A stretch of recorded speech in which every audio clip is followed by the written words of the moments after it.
morning, everybody. We are here at another beautiful morning here in Cannes.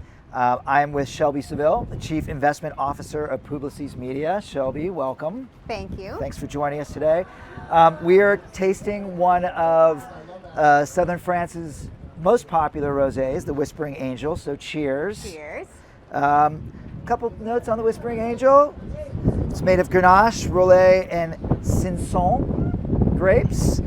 It's best served with fish and a qualitative aperitif.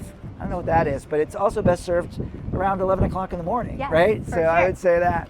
So Shelby, again, thanks for joining us. We'd love to hear a little bit more about your role. Like, let's start there. Chief Investment Officer at Publicis. That's a big job. Can you please tell us a little bit about that? Sure. Running investment for Publicis really means, are we leveraging the best of the holding company for our clients? So that can be leveraging consolidated spend so that our clients can get the best out in the marketplace. It's also leveraging our talent and our expertise and our knowledge base to also do strategic things out in the marketplace for our clients' benefit to drive more business outcomes. So it's really saying, how do we leverage everything that we have together to bring clients the best outcome and look at investment strategies, investment partnerships, as well as investment spend to bring that to clients. Awesome.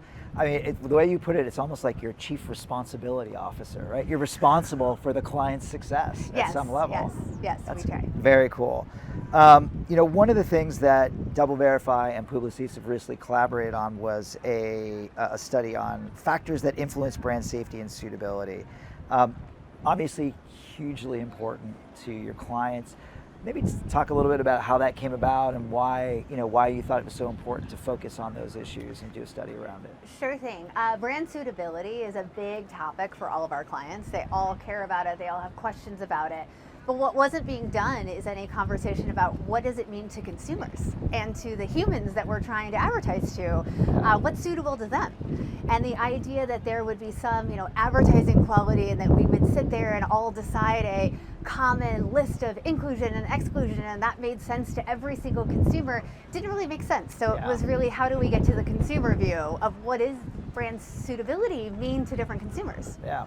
And I thought some of the interesting findings, was first that regionally it's very different. Yes. And you work with tons of global advertisers, Yes. right? So what's suitable in one place is not suitable for another. What consumers think is okay in one region is not okay for other. And I think that's a key part of both the findings and both the way you have to address your investments around the world as well. Yeah, and age and gender were also big factors. So it just, again, shows that it's not all the same. Human beings are not all the same.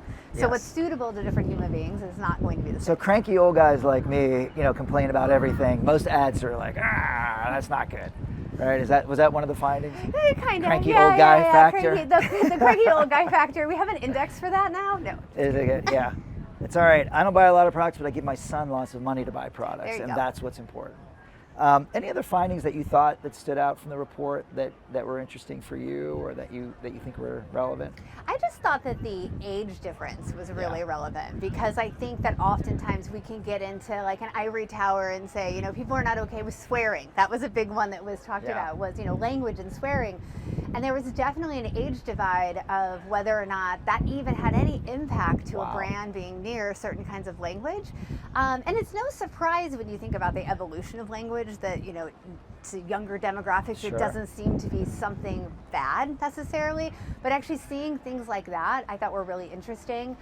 News has always been really interesting to me because there's been a lot of advertisers that are very afraid to be in news because of how polarizing it may be, about things that may be considered disastrous and that kind of thing. But seeing that not all news is the same in terms of suitability, and that you can really find a place for advertising inside of news that works for your brand, I thought that was a really important finding too. Yeah, it just is a testament to not only the nuances that advertising needs to play through, but also the complexity. Mm-hmm. And I think, ending where we started off, as a chief investment officer, your job's pretty complex. I mean, it's no longer just let's get the cheapest price we possibly can for media anymore. It's we have to find the right media for the right advertiser in the right market for the right audience, and that's tough. So you have a tough job. It is, but it's super fun. Yeah. I mean, that's the fun part about what we do. and you get to drink rosé in the morning. So thank you so much for joining us, Shelby. It's been Thank you. great talking to you, and thank you all for joining us today here.